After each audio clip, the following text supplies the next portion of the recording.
Herman Scuttle here. And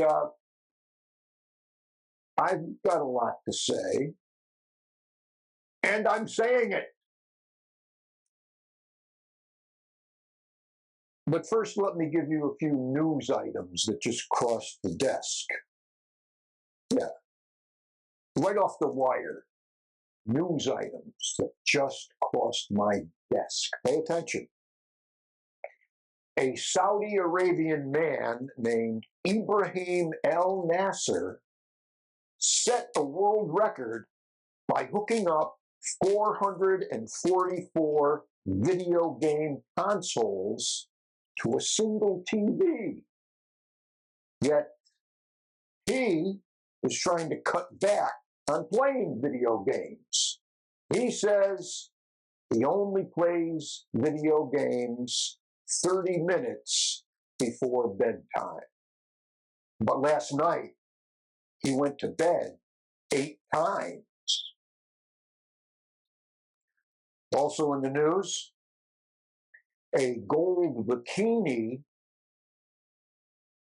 I said a gold bikini, was recently sold at an auction for $175,000. The bikini was worn by Carrie Fisher as Princess Leia in the movie Return of the Jedi. Also, a documentary has been made about that bikini. It's in 2 parts, and it's very revealing. And finally in the news that just crossed my desk, just fresh off the wire news. Finally, a Bulgarian clairvoyant named Baba Vanga has predicted the happenings of many historical events like the Chernobyl disaster, the 9/11 attacks, and the 2004 tsunami. Baba Vanga also said the world will end in 2025. Baba Vanga also said the world will end in 2025. But 9 out of 10 millennials say, don't wake me up for the apocalypse unless it has real good special effects. Those are the news items. Now, as I said right off the top, I have a lot to say, and I'm saying it. Now, I'm sorry if I just woke you up. Did I just wake you up? Oh, you say you weren't sleeping. You say you were just dreaming. Yeah, I've heard other people say that. In other words, what you're saying is nothing new. You probably heard it before, and you thought it was clever and cool. I wasn't sleeping, I was only dreaming. But you don't have to try to impress me with any kind of brilliance, original or borrowed.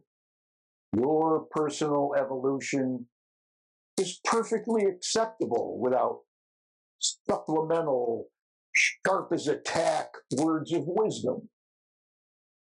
You're good to go as is, eyes wide shut, sleeping or dreaming. And philosophically speaking, if you take a sleeping pill and a laxative at the same time, you'll sleep like a baby.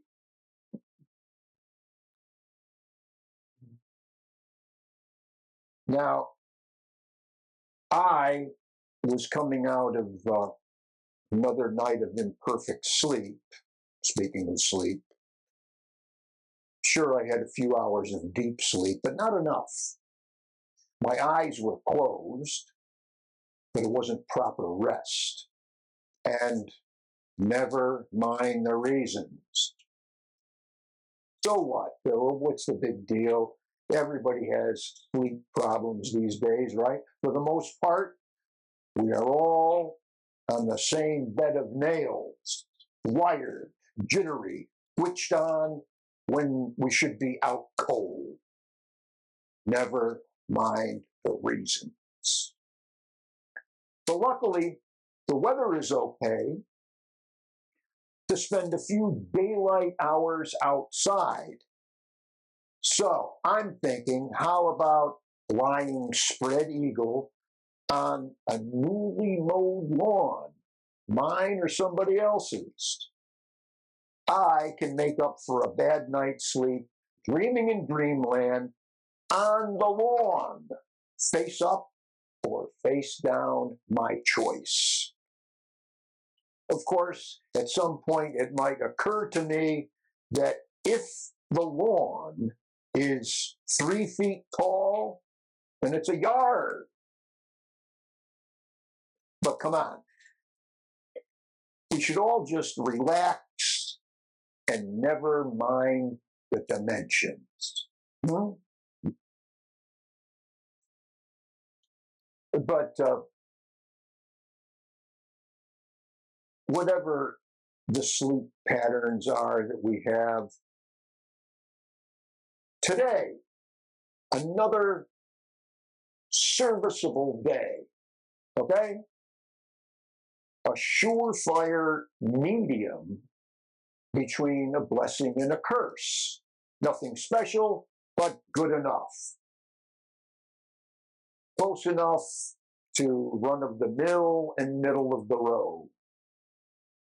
Yeah, a day like today is like honorable mention or being a semi-finalist or could have been a contender.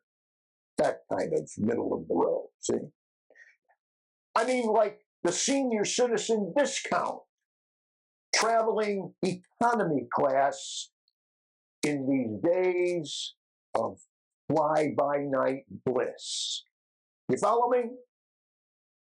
Days and days of mediocrity, like a handshake instead of a kiss.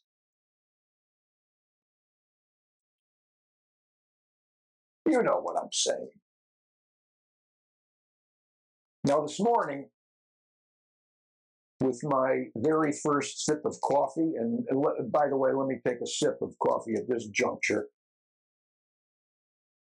It'll do us both good. With my first sip of coffee this morning, I prayed a prayer to the rising sun, bidding for the grace to be a good man for the day and maybe by chance be a blessing. And you know what? Without delay, someone was knocking at my apartment door.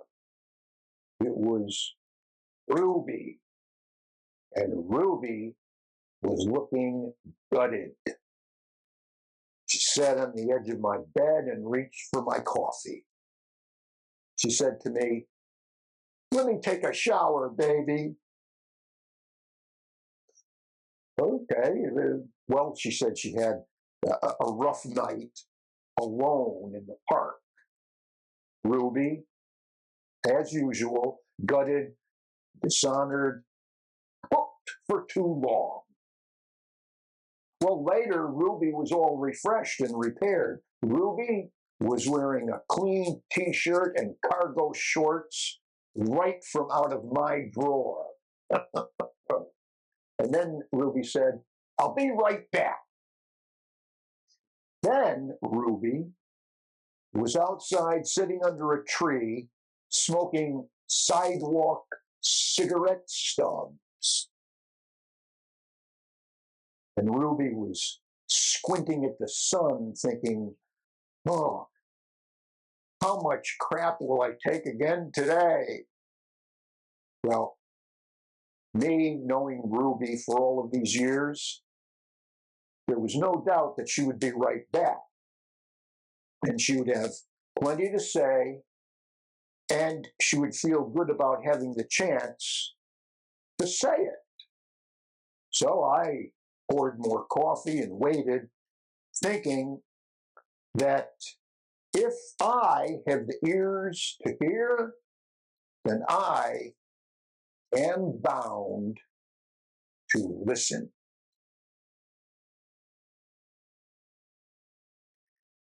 And well, that's what I did after I sipped my first cup of coffee. But into my second cup of coffee this morning, I happened to be examining a framed photograph of a 1956 Dodge station wagon. A photograph of a 1956 Dodge station wagon. It's a picture that I find and lose with regularity. I reminisce, and then the photograph goes into a drawer or on a shelf or into a shoebox under my bed, or I absent-mindedly tuck it somewhere that it doesn't belong, and it turns up missing for a year. Well, this morning, I find the photograph again by accident. See, I was reaching under the kitchen sink for the Lysol, and there it was. A black and white framed photograph of the old Dodge. Photograph was leaning against the pipes under the sink. Well, I took another sip of coffee. Let me take another sip right now while I'm thinking about it. We both could use it. Yeah, took another sip of coffee, and I remembered concerning that old Dodge station wagon. My father steered that car into the driveway one day in 1956, fresh from the showroom. It was a 3-speed shift on the column, had sharp fins in the back, and believe it or not, it was a 2-door station wagon. Go figure. That car took us to Canada, the Cape, Cooperstown, Ebbetsfield, Freedom Land, and it was still in good shape in 1966. That was the year, 1966, when I got my driver's license. And I ticked off the whole family when I drove that car drunk on a hairpin turn and hit a telephone pole. Well, that's what I was thinking about first thing in the morning, but at supper time later, with my pizza and my Netflix, all of a sudden that old photograph was already misplaced. Take long, but misplaced as it should be.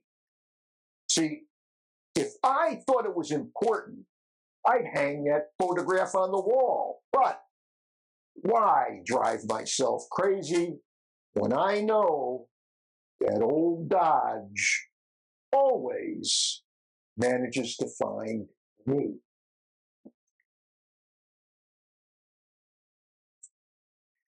Yeah, and speaking of those teenage years, I said 1966 when I got my license, teenager. My impressionable teenage years occurred during those 1960s, which translates, in my case, from age 13 to 19, 1963 to 1969. Now, back then, all of my pals had their tools and their cars, and they spoke in car lingo, which bored the ever-loving daylights out of me.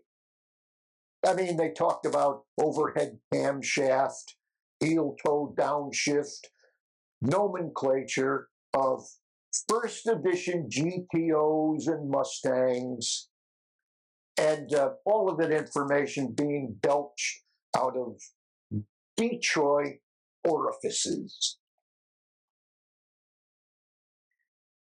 But these were my friends. They were my reference group. So I wasn't mechanically inclined like them. So what did I do? I invented comic relief. And oh boy, I was funny. Sarcastically funny. With a lot of jackass stupidity, all of that in abundance. And sure, I rubbed people the wrong way, and yes, once or twice, I got my face rubbed in the mud. But then came LSD, not to be confused with limited split differential. These grease monkeys, my friends, my reference group, they found college and boned up on acid 101. But I dodged that risky business and joined the Army. Now, today, half that bunch are dead, and the rest have 9 toes in the grave. But me, well, I still have no mental agility for the mechanical, and my next psychedelic trip will be my very first. But damn it, I clearly remember the 1960s. I was there. I was a funny little weasel, a perfect goofball smartass. Fully grown now, straight-edged, maintaining my legend in my own mind. I'm a successful little big man. I mean, look at me. I'll tell you one thing. The grease monkeys over at Jiffy Lube, today they just waved me inside ahead of everybody else. No waiting line for me. And they know who I am, and they even call me sir.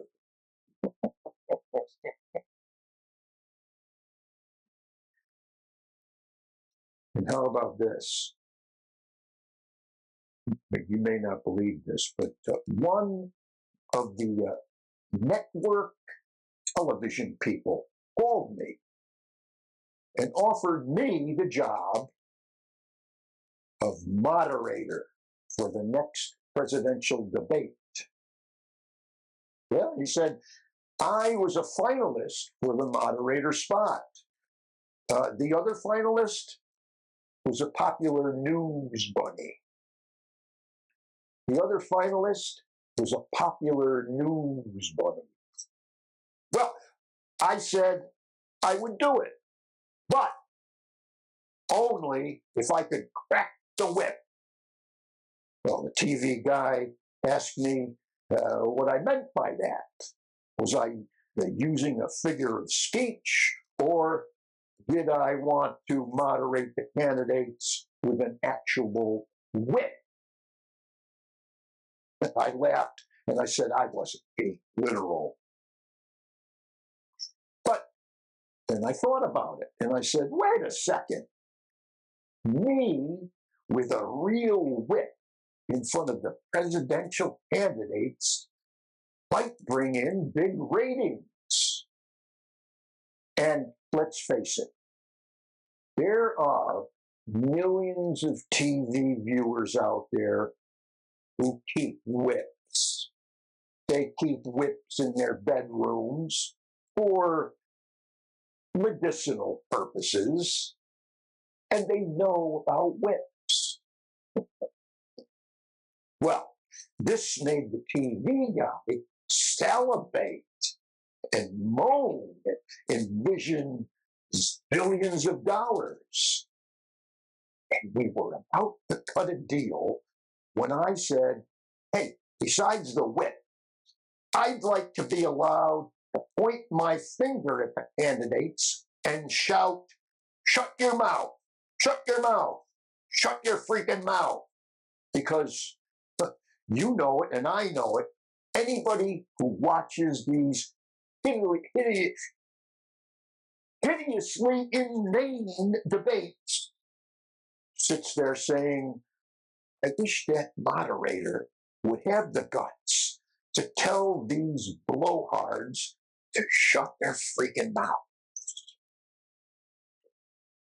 Well, now the TV guy cleared his throat and said that he couldn't sanction that. He cut me off abruptly and scribbled my name onto his no-call list. And then straight away, he whipped up a contract for the News Bunny.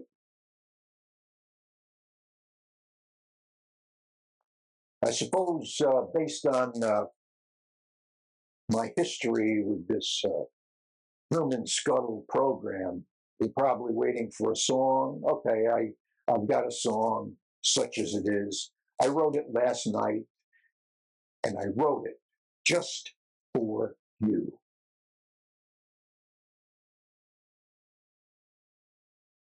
I'm getting tired of moving fast. I've been running and gunning. I'm done, and I'm running out of gas. Yes, the rat's race is a fast pace, but I'm not changing. I got a message from my boss. He says he thinks I'm gathering moss. I'm not producing, so he's reducing me, but I'm not changing. Oh, everybody's talking about change for the better. Better change my oil. There's a change in the weather. Change my shorts, change my sheets. Spare some change for the freaks in the streets. Well, I'm a good guy. Good God, that's true. And I'm a good for nothing, son of a gun through and through. But I'm not changing. No, I'm not changing. Not even for you. I know. I know. I know. I know. Now, in case I croak anytime soon, here's some information I want you to know. It's sort of like giving you the responsibility to do a wellness check on me. If you don't hear from me, and perhaps maybe I croak, do a wellness check on me, yeah, you can do it. So the spare key to my apartment is above the apartment door on the edge of the molding, right? That's the first place you go to, following the old cliche, spare key above the door. That key will not be under the welcome mat, okay? Because there's no welcome mat and nobody's welcome. So, just reach up and get the key. You don't have to pick the lock. You don't have to swing a battering ram at the door. And there I'll be, all crapped out on the floor, tongue hanging out, and the air in the apartment should be heavy with my tangy stink by then.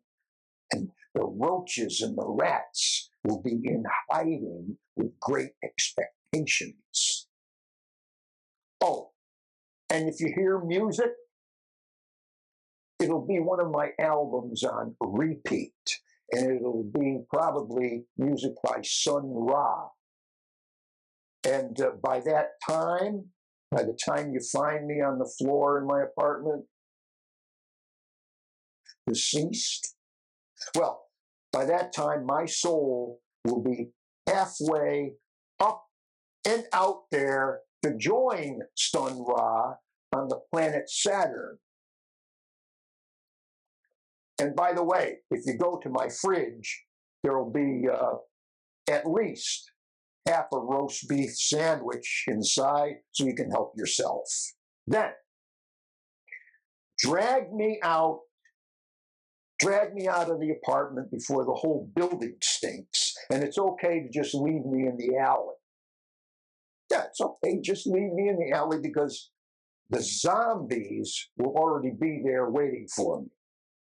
So, thank you and God bless you for being a good citizen, a good neighbor. And oh, of all things, please remember to put the key back where you found it.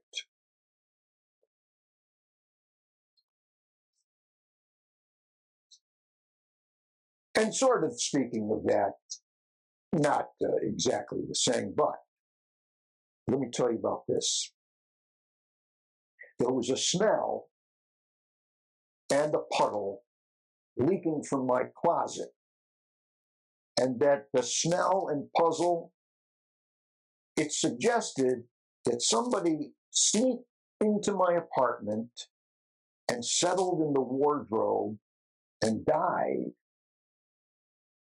Now there's 44 units in my apartment building, and a few of my apartment neighbors are allergic to soap and water and basic hygiene needs.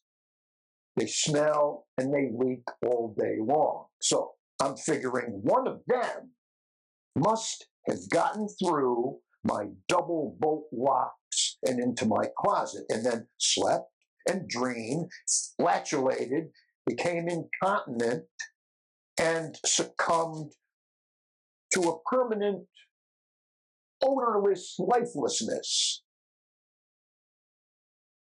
But then I opened my closet door and there was no dead body. It was just my tote bag containing a quart of milk from last Monday. See, I'm old, okay? And I forget things. So it was only a sour milk eruption that made a smell and a puddle like the residue of a luckless cadaver. But one thing is for sure, my old age, the evidence of expiration is becoming unmistakably recognizable. So, it's been a rare pleasure for me being with you once again. It's been a while since I've had the broadcast, but I'm busy. I do other things, but I always like coming back and being with you in these special moments. So, I think I will take one more sip of coffee. Could stand to be warmed up a little. But anyways, this is Herman Scuttle. So long until next time.